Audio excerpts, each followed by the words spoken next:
eu sou um menino que nasceu numa uma família tradicional cristã, assim. Então, eu, desde os meus 4, 5 anos de idade, vou à igreja evangélica e da linha batista. Não sei se vocês conhecem esse contexto, cristão assim evangélico? Tá. Sim, E conheço. eu cresci numa batista regular. O que é batista regular, né? Eu acho que é uma igreja que, assim, na minha época nem bateria tinha, porque era tão quadradinha, sabe? Que acho que a gente passou por muitas fases, assim, para entender a evolução, né, do mundo e tudo. E eu lembro que, assim, no início era muito, muito, muito tradicional mesmo. E aí cresci nessa família e desde os meus 10 anos de idade, mais ou menos, eu me vi gay. Então, eu lembro, assim, que... Falando do meu pai especificamente, eu cresci também com muito estímulo dele pra ser muito masculino, assim. Então, desde cedo, fiz motocross, rally de moto, e aí sempre amei esporte. Meu pai sempre foi esse cara forte que fazia N coisas, andava de moto, mergulhava, tinha carro esportivo. Sabe essa Ele é sabe essa radical. família heterotop? Sabe essa criação radical, exatamente. E a minha criação foi muito assim, muito heterotop. Meus pais são radicais E- porque eles são muito rígidos. Não, ele anda de motocross. Eles são radicais. né? Eles Não, gostam não, não. mesmo de uma adrenalina. Saltou de paraquedas. É tipo isso.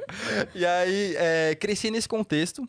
E eu lembro, assim, que eu acho que com uns 11 anos, que começou a acender várias luzes, assim, vermelhas na minha cabeça, porque eu pensava, meu Deus, de um lado, eu sou esse menino crente que ama, eu amo ser crente. Eu amo a Deus, eu amo tudo que eu vivo. Não tenho um problema com essas coisas. Nunca tive um problema de ir à igreja, de servir. Eu sempre amei muito, sempre foi minha vida. E uma escolha pessoal.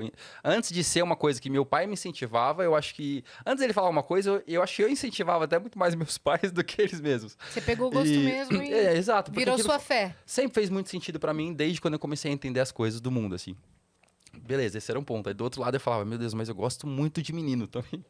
Gosto muito. Não é uma coisa que eu gosto um pouquinho. Eu gosto meio a meio. Não, eu gosto muito. Eu gosto 110% disso. Você percebeu na escola? Eu percebi isso com os meus amigos já, assim. Porque eu tinha muito carinho por eles.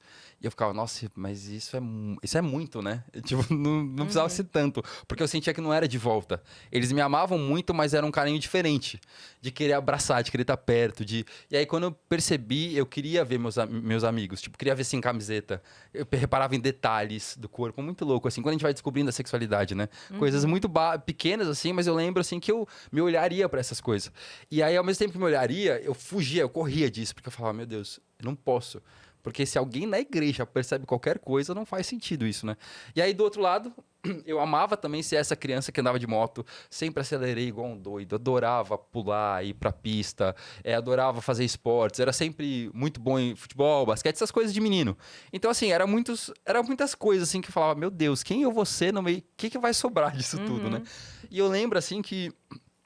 Com uns 10, 11 anos, eu já tinha uma consciência muito grande de que eu não ia durar muito tempo. Isso é muito bizarro eu falar hoje, com 30 anos de idade, porque eu lembro que eu, com mais ou menos uns 10, 11 anos, eu falava para os meus pais, eu acho que eu só vou viver até 30 anos de idade. Eu achava que eu não ia passar de 30 anos. Tá Por com quê? quantos? Tô com 30. Tô aqui. Para, Então, meu. assim, não, passei já. Não, eu achava que eu não ia fazer 30. Ufa. Já passei, já fiz 30, Tá. tudo bem, tá?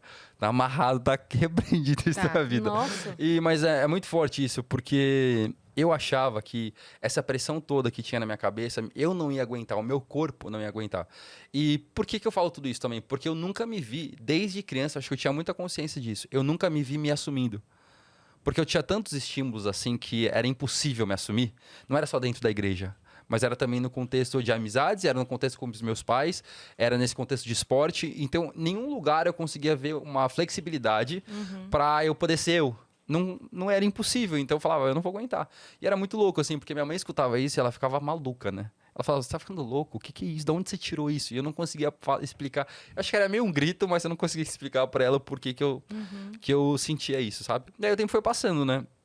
Eu fui crescendo, e aí eu acho que eu fui cada vez mais tendo essa percepção de que eu realmente gostava muito de homem, assim, de meninos, porque sempre fui muito apaixonado pelos meus amigos, assim.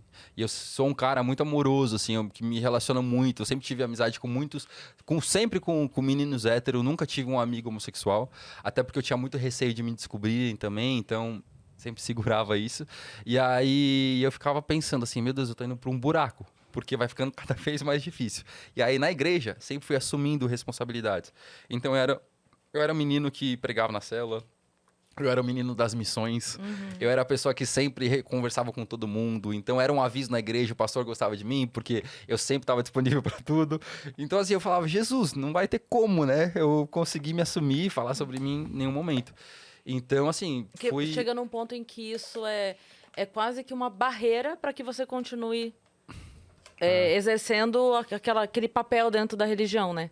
Total. É muito cruel isso. Eu lembro, falando disso agora, a gente conversou com o Gil. Com o Gil do Vigor. Que legal. E a gente falou ele também sobre vem isso. dessa Pois formação, né? Porque Verdade. eu não sei se você lembra disso especificamente, mas ele no BBB, quando ele mostrou pro Brasil, Muito bom. e que, assim, a maior dor dele ali, porque ele estava muito feliz de finalmente viver a verdade dele, mas a maior preocupação dele não era sobre ele. A maior preocupação dele era, agora não vou me aceitar de novo na igreja. Quando eu voltar, quando eu sair daqui, o meu trabalho na igreja não vai ser mais permitido. E é uma loucura você pensar isso, que assim, cara, a pessoa tem a melhor das intenções, ela quer continuar fazendo o trabalho Exato. Ela dela. ama aquele lugar. Ela ama aquele lugar, ela, enfim, tanta gente ruim de fato, né, no mundo. E aí, porque ela tem que optar entre viver a verdade dela ou prestar aquele serviço para a comunidade que ela ama. É muito injusto isso, né? Muito, muito injusto. E sabe o que eu acho também, assim, lembrando das minhas realidades dentro de igrejas? É que não é todo mundo também lá que tá pensando desse jeito, mas parece que tem uma atmosfera, assim, que às vezes as pessoas não conseguem definir o que é também. Sim. Dizer nomes que parece que não pode mesmo, não é permitido. A gente não pode nem falar sobre isso. E eu acho que esse ponto também de você não discorrer sobre o assunto acaba piorando muito tudo, porque a gente não. A pessoa tem medo chega em de ser conclusões. apedrejada junto. Exatamente. É que ela acha que se ela É levantar... verdade. Sabe, você já É viu aquela verdade. historinha do professor que manda um aluno sair da sala? Você já viu essa historinha? O pessoal às vezes faz vídeo disso na internet. Bom, já já viu me algumas ocorreu. vezes. Já me ocorreu, mas nunca ouvi essa história. Pode contar Não, pra do gente? professor, que o professor levanta e fala assim... o professor vira pra alguém aleatoriamente e fala, você... Sai da minha sala, você não pode mais entrar na minha aula e tal. Daí a pessoa, o que eu fiz? Não importa, sai. Ô, louco. Aí a pessoa levanta, pega as coisas e sai. Daí quando a pessoa sai, o professor vira pra sala e fala assim: vocês acharam justo o que aconteceu? Eu tô perguntando, vocês acharam justo? E todo mundo não. Então por que vocês não fizeram nada? Pode. Pesado. Aí ele vira pro outro e fala assim: fulano, pode ir lá buscar Pesado. a pessoa de volta.